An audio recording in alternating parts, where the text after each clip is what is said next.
Student start करते हैं case study questions class 10th maths के लिए। सैम्पल पेपर है मिड टर्म का DOE। ठीक है, तो इसका हमने पार्ट 1, 2, 3 कर लिया है, तो आप चैनल में चेक कर सकते हैं प्लेलिस्ट में, और चैनल को सब्सक्राइब कर लेना, वीडियो को शेयर कर देना। तो देखिए इसका 17th क्वेश्चन तो था, हमने केस स्टडी का वो कर लिया था, मीन मीडियन मॉड में से था ये टेबल से। तो नेक्स्ट इसका हम कर रहे हैं case study second, question number 18। तो ये ट्रिग्नोमेट्री में से है, तो इसे ध्यान से आप पहले पढ़ लेना क्वेश्चन को। एक सैटेलाइट है जो ग्राउंड से h हाइट पे है, ये सैटेलाइट है तो ये ग्राउंड से h हाइट पे है। ठीक है, और ये टॉप ऑफ 2 टॉलेस्ट माउंटेन, एक माउंटेन ये है नंदा देवी और दूसरा है मुल्यानगिरी। ठीक है, तो ये एक माउंटेन है और एक ही माउंटेन है। तो ये सैटेलाइट इन दोनों के टॉप को देख रहा है और एलिवेशन एंगल बन रहा है 30 डिग्री और 60 डिग्री का। और इन माउंटेन्स की आपको हाइट दी हुई है। नंदा देवी की हाइट है 7816, यानी कि ग्राउंड से यहाँ तक की हाइट है। तो देखिए अगर ये हाइट और ये सैटेलाइट की हाइट है, तो ये हाइट इस हाइट के बराबर हो जाएगी ना, यहाँ से यहाँ तक। ऐसे ही अगर ये वाला जो माउंटेन है इसकी हाइट PS है, तो PS किसके बराबर हो जाएगा, इस HI के, है ना, रेक्टेंगल बन रहा है। तो इनकी हाइट याद रखना मीटर में दी हुई है ना। जबकि आपको ये जो बेस की हाइट है इस माउंटेन से लेके इस माउंटेन की बेस की जो डिस्टेंस है, इन दोनों का distance between base of 2 mountain, base of 2 mountain यहाँ से स्टार्ट मत करना, यहाँ से स्टार्ट करना, यहाँ से लेके यहाँ तक। ये आपको दिया हुआ है 1937 किलोमीटर में। ठीक है, यहाँ से यहाँ तक। तो उसके बाद इन्होंने बोला सैटेलाइट जो है vertically above the mid point of the distance between 2 mountains, यानी कि जो सैटेलाइट है ना, ये इस h हाइट का, ये हाइट है सैटेलाइट की, तो ये कहाँ पे है, इन दोनों के बेस के, ये बेस है ना पूरा DS, इनके मिड पॉइंट पे, यानी कि जितना ये बेस है, कितना बेस था इनके बीच का डिस्टेंस 1937, तो ये मिड पॉइंट में है ना वर्टिकली।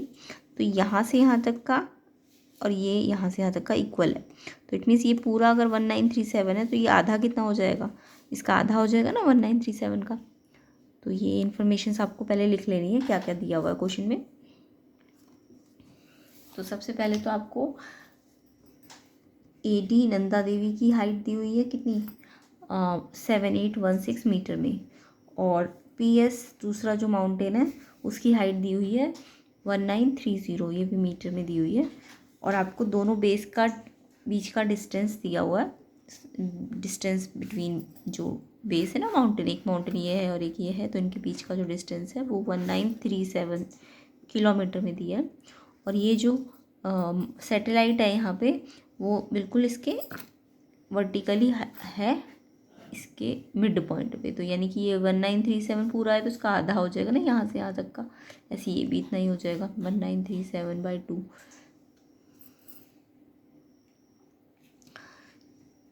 ठीक है, तो अब देखिए आपको क्या बोला है, तो ये 4 डिस्टेंस तो दिया हुआ है, इसके अलावा आपको ये टोटल डिस्टेंस अगर DS दिया हुआ था तो DI और IS भी निकल जाएगा, है ना। DI और IS निकल जाएगा कितना, 1937 का हाफ कर देना।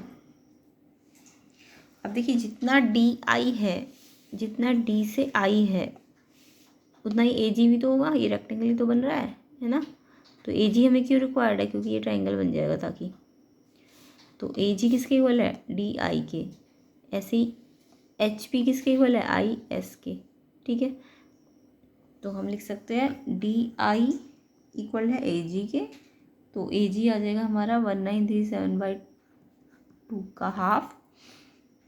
ठीक है, ऐसे ही जो हमारा IS है वो HP के बराबर हो जाएगा, HP है हमारा 1937 का हाफ। ठीक है, तो ये तो सबको समझ आ ही गया होगा कि ये डिस्टेंस जो बेस का डिस्टेंस है वो 1937 था, ये बीचों बीच है, तो जितना ये है आधा 1937 का उतना ये भी होगा। ऐसे ही जितना ये आधा है उतना ही ये भी होगा, है ना। पैरेलल ये रेक्टेंगल ही तो बन रही है ना। ये हमें क्यों रिक्वायरमेंट था, ये किससे आया, इससे आया ना। तो ये क्यों ज़रूरी है, क्योंकि ट्रायंगल यही बन रहा है ना, ऐसे इसका ट्रायंगल ये बन रहा है, ये वाला। तो अब देखिए आपको क्या क्या बोला क्वेश्चन में, आपको बोला distance of the satellite from the top of Nanda Devi, यानी कि ये सैटेलाइट है, इसका डिस्टेंस इसके टॉप से, यानी AF निकालना है आपको क्वेश्चन में, फर्स्ट क्वेश्चन में AF निकालना है। तो AF के लिए मैं ये वाला ट्रायंगल लूँगी, है ना। अगर ये जो एंगल है डिप्रेशन एंगल 30 डिग्री है, तो ये तो यहाँ से बनता है ना, तो इसको अल्टरनेट करके यहाँ पे ले आना 30 डिग्री।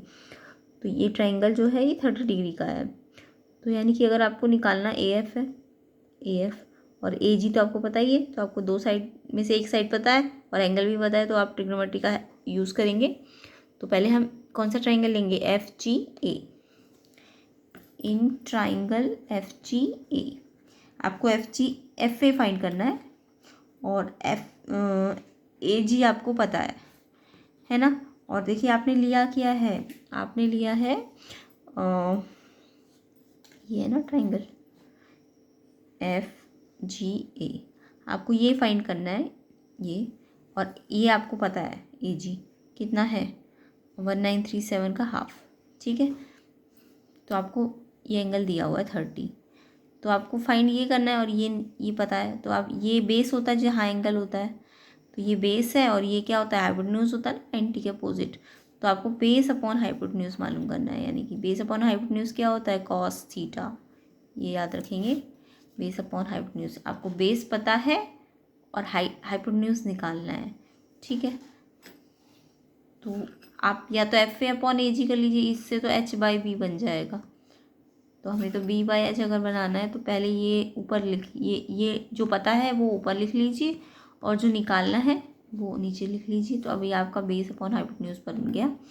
अब ये क्या होता है कॉस थीटा, थीटा कितना है 30 डिग्री। तो एक साइड तो आपको दी हुई है और एक साइड आपको निकालनी है, तो उसी का तो रेशो लेंगे।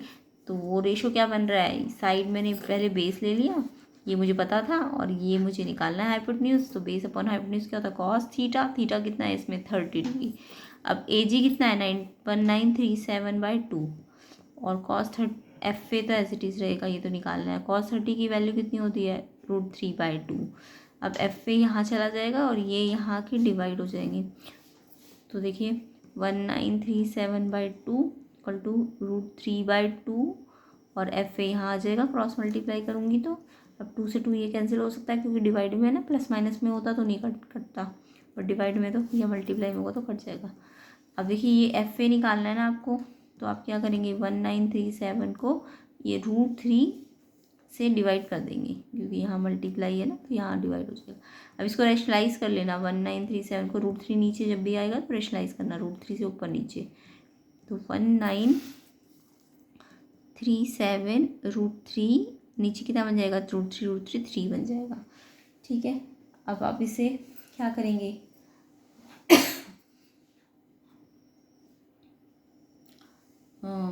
या तो आप बिना रेशनलाइज करे भी डायरेक्ट ही कर लेते 1937 को, क्योंकि ऐसे भी लेंदी पड़ेगा क्योंकि कट नहीं रहा ना, √3 कितना होता है 1.7, इससे डिवाइड कर देना। तो ये डिवाइड करके आप देखना कितना आएगा, ये 1139.44 इतना आएगा ये समथिंग, ठीक है। तो इसको डिवाइड करके चेक करना। तो आपको ध्यान रखना इस ट्राइंगल में ये निकालना था, और ये दिया हुआ था क्वेश्चन में, डायरेक्ट नहीं दिया था बट रेक्टेंगल की हेल्प से आपने निकालना था। ये कैसे निकाला AG, इसकी हेल्प से ना। ये कितना दिया हुआ है, ये पूरा 1937, तो ये कितना है इसका आधा, तो जितना ये है उतना ये होगा, तो ये आपको पता है और ये निकालना था। तो जब भी एक साइड पता और एक निकालनी है तो उसका रेशो देखेंगे हम, बेस अपॉन हाइपोटेन्यूज का यूज़ कर रहे हैं, तो वो कॉस होता है ना।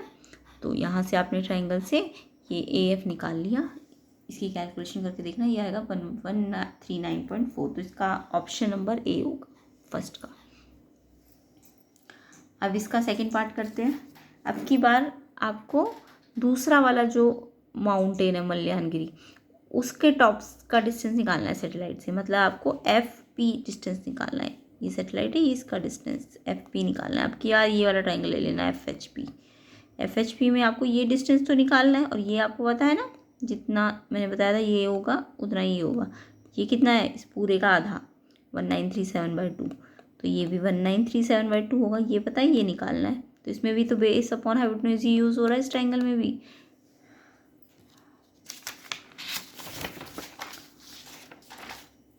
तो ट्राइंगल है हमारा FHP,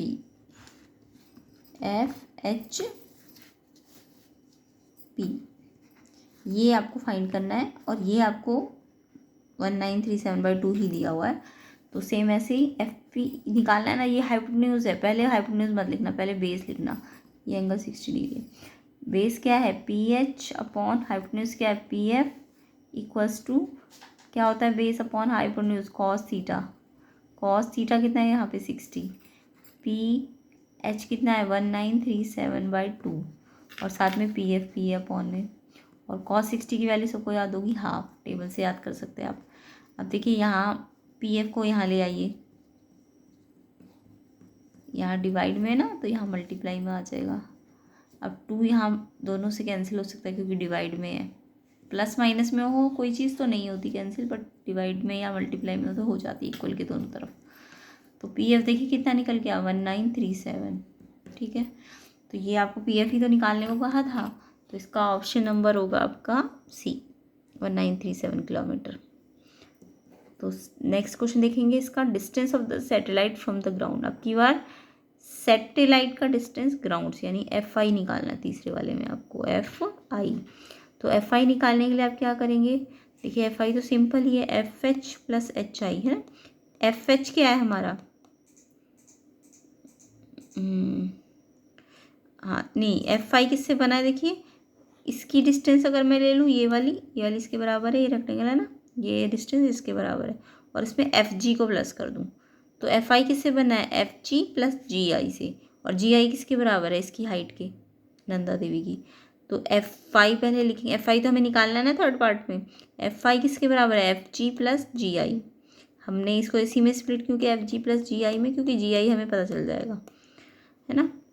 तो FI हमें निकालना है क्वेश्चन में, तो FG प्लस GI है।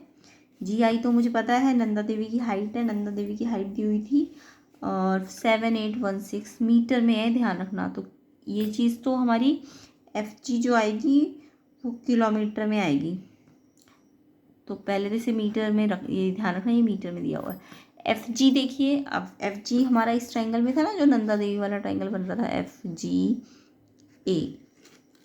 FG कैसे निकलेगा, अभी हमने ये पता किया था 1937/2 था, और ये भी पता कर लिया था, ये आया था हमारा फर्स्ट पार्ट में आया था नहीं, ये आया था हमारा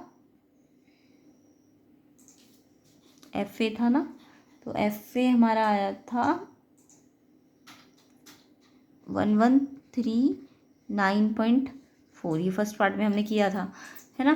तो हमें तो FG निकालना है, या तो हम ये अपॉन ये रेशो लेंगे, या हम ये अपॉन ये भी तो ले सकते हैं, है ना, ये अपॉन ये FG निकालने के लिए।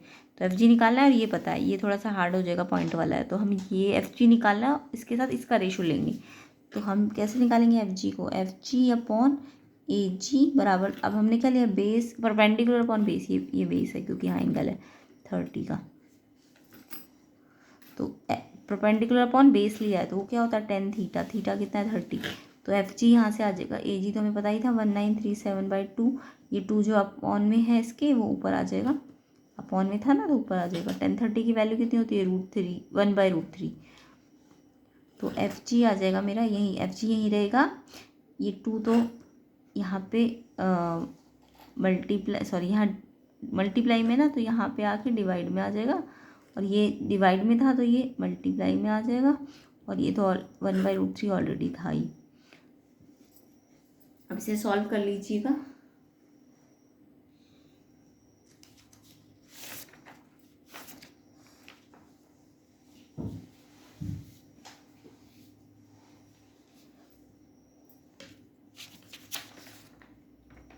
तो ये आएगा आपका, सॉल्व करके थर्ड पार्ट कर रहे हैं ना इसका हम,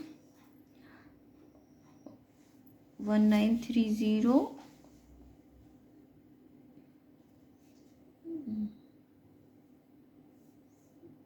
2√3 2√3 का मतलब होता है 1937/2 से पहले तो डिवाइड करना, और फिर √3 का मतलब 1.7 होता है। तो 2 से डिवाइड करिए, 2 9 18 और 2 6 12 और 2 8 16, फिर ये और 1.7 से डिवाइड भी करना, तो ये आएगा आपका डिवाइड करके 569.7 समथिंग। ठीक है, तो ये हमारा आंसर नहीं है एफ जी तो हमारा ये था ना, बट हमें तो एफ आई निकालना था ना पूरा सैटेलाइट का एफ आई हाइट। तो एफ जी हमारी आ गई 569.7। अच्छा, ये किस में आई है? ये हमारी किलोमीटर में आई है, क्योंकि टोटल हाइट हमारी ये जो हमने ए जी लिया है ये किलोमीटर में लिया है ना, ये फॉर्मूले में जो ये ए जी लिया है, तो ये किलोमीटर में, तो ये भी तो किलोमीटर में आया है, तो ये चीज़ किलोमीटर में आई है, जबकि ये मीटर में है। तो हम प्लस तभी तो करेंगे जब ये सेम यूनिट पे होगा, तो हम इसको तो किलोमीटर में ही रहने देंगे, इसे भी मैं किलोमीटर में बदलने के लिए 3 के बाद क्या लगा देंगे? डेसिमल, क्योंकि ये मीटर में है तो 1000 से डिवाइड करते तो 3 के बाद डेसिमल। अब इसे इसके साथ प्लस कैसे करना बताया? पॉइंट के नीचे पॉइंट लिखेंगे, 569.7, पॉइंट के नीचे पॉइंट, पॉइंट से पहले 7 है और पॉइंट के बाद 8.6 है, तो यहाँ एक्स्ट्रा 0 लगा देंगे और फिर प्लस कर देंगे। तो ऐसे करना है, तो ये प्लस करके आपका आंसर आएगा इसका 577.52 किलोमीटर। तो ये आपका थर्ड पार्ट का आंसर है। हाइट ऑफ सैटेलाइट पूरी निकालनी थी ना यहाँ से यहाँ तक, तो ये यहाँ से यहाँ तक तो नंदा देवी की हाइट थी, और ये एक्स्ट्रा हाइट के लिए हमने ये ट्राइंगल लिया, ये अपॉन ये 10 30, तो एफ जी निकल जाएगा यहाँ से, और फिर ये इसमें जोड़ देंगे, तो ये इतना आएगा। ये ध्यान रखना, ये मीटर में है, ये किलोमीटर में। फोर्थ पार्ट कर लेते हैं इसका। इसमें बोला what is the angle of elevation if a man is standing at a distance of 7816 from Nanda Devi. यानी कि अगर मैन नंदा देवी से कितने डिस्टेंस पे? 7816 मीटर पे। तो देखिए, अगर ये नंदा देवी है तो नंदा देवी से, ये नंदा देवी का बेस है ना, ये बेस माना जाएगा यहाँ से, तो इस बेस से यहाँ पे मान लीजिए मैन खड़ा है यहाँ पे कहीं किसी पॉइंट पे, तो ये जो पॉइंट है ये कितना दिया हुआ है?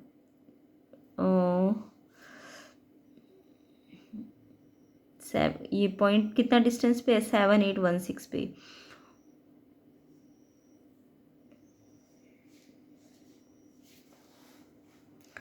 तो 78, अगर इसको हम डायग्राम से देखें फोर्थ पार्ट को, तो ये नंदा देवी है हमारा, है ना, और मैन यहाँ किसी पॉइंट पे है इससे 7816 पे। ये नंदा देवी की हाइट कितनी दी हुई थी हमें? ये दी हुई थी हमें 7816 ही तो दी हुई थी।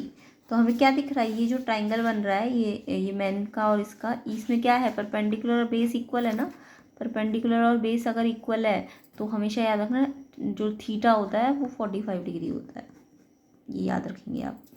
ठीक है, तो परपेंडिकुलर अगर बेस के इक्वल है तो एंगल कितना होगा? 45, क्योंकि P/B अगर इक्वल है यानी कि वो कट के 1 आ जाएगा, PB के इक्वल है तो कितना आ जाएगा? 1, और 1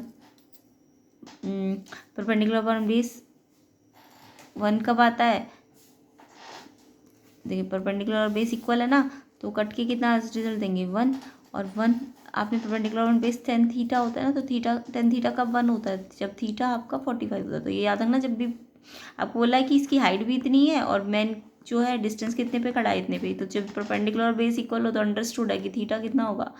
45। तो आपको थीटा ही पूछा था इस क्वेश्चन में, एंगल ऑफ एलिवेशन, तो 45 होगा इसका आंसर बी। तो जहाँ भी आपको दिखे कि परपेंडिकुलर बेस के इक्वल है तो वहाँ पे आप थीटा 45 रखेंगे। इसका लास्ट पार्ट देखते हैं। A far away milestone make an angle of 45 with the top of Malyangiri. अब देखिए, अब की बार मल्यानगिरी से एक माइलस्टोन है, वो कितने एंगल पे है? 45 पे। यहाँ तो आपको बोला था कि मैन इतने डिस्टेंस पे, और वो डिस्टेंस नंदा देवी की हाइट के ही बराबर था, तो एंगल कितना आया था? 45। अब की बार एंगल 45 है, तो मल्यानगिरी का डिस्टेंस का माइलस्टोन से कितना होगा? तो देखिए, यहाँ पे भी आपका, अगर मल्यानगिरी का ट्रायंगल बनाऊँ मैं, ये रहा ये माउंटेन, अब आपको क्या बोला है कि ये तो इसका कितनी हाइट दी हुई थी हमें मल्यानगिरी की? 1930, ये हाइट 1930 दी हुई थी, है ना। अब ये मैन जो है इसके बेस से कितने डिस्टेंस पे है वो हमें निकालना है। मान लो ये जो एंगल है, ये ट्रायंगल हमारा PQR था ना, और ये S पॉइंट था, तो मान लीजिए मैन यहाँ पे कहीं पे है, ठीक है। तो अब ये बोल रहा है कि अगर एंगल 45 बन रहा है ये वाला, इसका इसके साथ कितने का एंगल बन रहा है, 45 का, इस पॉइंट से जहाँ पे मैन खड़ा है। तो ये मैन का डिस्टेंस इसके कहाँ से निकालने को बोल रहे हैं, माइलस्टोन का डिस्टेंस फ्रॉम द माउंटेन। ये माइलस्टोन है ना, ये माइलस्टोन को m मान लेती हूँ मैं थोड़ी देर के लिए। तो इसका डिस्टेंस इससे, यानी कि ये निकालना है। अच्छा, एंगल अगर 45 है तो ये तो इक्वल हो जाएंगे PS और SR, क्योंकि परपेंडिकुलर और बेस क्या होते हैं, एंगल 45 हो तो इक्वल होते हैं, ये याद रखना। परपेंडिकुलर और बेस क्या होते हैं, इक्वल एट एंगल 45। ठीक है, आपको लेकिन ये नहीं निकालना, आपको निकालना है कि ये माइलस्टोन का डिस्टेंस किससे, माउंटेन से। तो आपको एक तरह से PSE PK निकालना है, ये वाला डिस्टेंस निकालना है। ये K था ना, ये K है, याद रखना। मैंने इसी को M माइलस्टोन ले लिया। ठीक है, अब ये क्योंकि 45 का है तो जितना डिस्टेंस पे ये उतना ये होगा। अभी बताया था ना मैंने, जब ये डिस्टेंस इक्वल तो एंगल 45 है, और अगर एंगल 45 है तो परपेंडिकुलर बेस के इक्वल होता है। तो आपको SK है ये, सॉरी, तो आपको क्या निकालना है, PK निकालना है। तो PK आपको निकालना है। ये क्या है, हाइपोटेन्यूज है ना, तो आप हाइपोटेन्यूज को ऊपर मत रखना, नीचे रखना, और PS को ऊपर ले लेना। तो PS अपॉन PK क्या बन गया, ये परपेंडिकुलर अपॉन हाइपोटेन्यूज। क्या होता है perpendicular upon hypotenuse, sine theta. Theta कितना है इसमें, 45। अब आप PS तो पता है आपको 1930 है, और PK निकाल लीजिए। साइन 45 की वैल्यू होती है 1/√2। तो PK क्रॉस मल्टीप्लाई करेंगे तो ऊपर चला जाएगा, ये ऊपर आ गया, और ये इसके साथ आ गया 1930 इंटू √2। अब √2 की वैल्यू तो आपको याद रखनी है, इंटू 1.4 होती है। अब इसे सॉल्व कर लीजिए, मल्टीप्लाई करके ये आएगा 2702 मीटर के अप्रॉक्सीमेटली। ठीक है, 1930 को आप 14 से कर लीजिए, 42, 49 या 126, 4 130, 49 या 14, 3 17, हाँ इतना आ रहा है 2702 मीटर। तो आपको ये डिस्टेंस निकालने को बोल रहे थे। तो ये अगर बोला है कि distance of milestone from the mountain, mountain के बेस से नहीं बोला, माउंटेन से बोला। तो माउंटेन का मतलब तो माउंटेन की हाइट ही होती है ना। तो यहाँ पे ऑप्शन तो नहीं दिया ये वाला कोई भी। ठीक है, यानी PK नहीं निकालना फिर, अगर आपको ऑप्शन नहीं दिया तो क्वेश्चन गलत है। तो आपको PK ना निकाल के इसका डिस्टेंस फ्रॉम द माउंटेन निकालना है, यानी SK निकालना है। तो ये PK नहीं निकालना। अगर आपको डिस्टेंस फ्रॉम द माउंटेन बोल रहे हैं ना, तो यानी बेस से बोल रहे हैं क्वेश्चन में। ठीक है, तो PK नहीं निकालना, आपको SK ही निकालना था। तो PS तो SK के बराबर ही था ना। तो PS कितना था आपका 1930, तो SK भी कितना आएगा 1930। तो ये आंसर होगा फिर। यानी कि क्वेश्चन आपको ये बोलना चाह रहा है कि distance of milestone from the base of mountain. ठीक है, माउंटेन का मतलब यहाँ बेस से ही है। तो यानी कि जितना आपका हाइट होगी माउंटेन की, क्योंकि एंगल 45 है, तो उतना ही डिस्टेंस पे माइलस्टोन भी होगा। 19 कितना था उसका हाइट, मल्यानगिरी की हाइट थी 1930। तो 1930 तो ऑप्शन में है ही नहीं, यानी कि कोई भी ऑप्शन में नहीं है। ना तो माउंटेन के बेस से पूछ रहे क्वेश्चन, और ना ये, तो यानी कि आंसर यही होगा 2702। क्वेश्चन गलत है, यानी आपको PK ही निकालना था इसके यहाँ से यहाँ तक। हाँ, अगर SK निकालना होता बेस ऑफ माउंटेन, तो फिर ये PS SK के बराबर था, तो 1930 ही आ जाता आंसर। ठीक है, तो इस तरीके से थोड़ा सा क्वेश्चन में मिस प्रिंट है। तो आपको ये केस स्टडी समझ आ गया होगा। थोड़ा सा हार्ड था, बट आप समझना है कि दो ट्राइंगल कौन कौन से बन रहे हैं, कैसे हम उसकी एक साइड निकाल सकते हैं और दूसरी साइड निकालने के लिए कैसे रेशियो ले सकते हैं। और एक ये इंपॉर्टेंट पॉइंट याद रखना, जब भी आपका परपेंडिकुलर बेस के इक्वल हो तो थीटा 45 होगा, या थीटा 45 हो तो परपेंडिकुलर और बेस इक्वल होते हैं। ठीक है, तो ये केस स्टडी आप अच्छी तरह से रिवाइज़ कीजिए, एंड इससे पहले जो केस स्टडी कराई थी वो भी रिवाइज़ कर लेना। उसके बाद हमारा एक केस स्टडी और बचा हुआ है, वो हम नेक्स्ट में करेंगे, क्वाड्रेटिक इक्वेशन का। उसके बाद कोऑर्डिनेट ज्योमेट्री का भी केस स्टडी है, तो ये आप नेक्स्ट वीडियो में करेंगे। तो अच्छी तरह से रिवाइज कर लीजिए।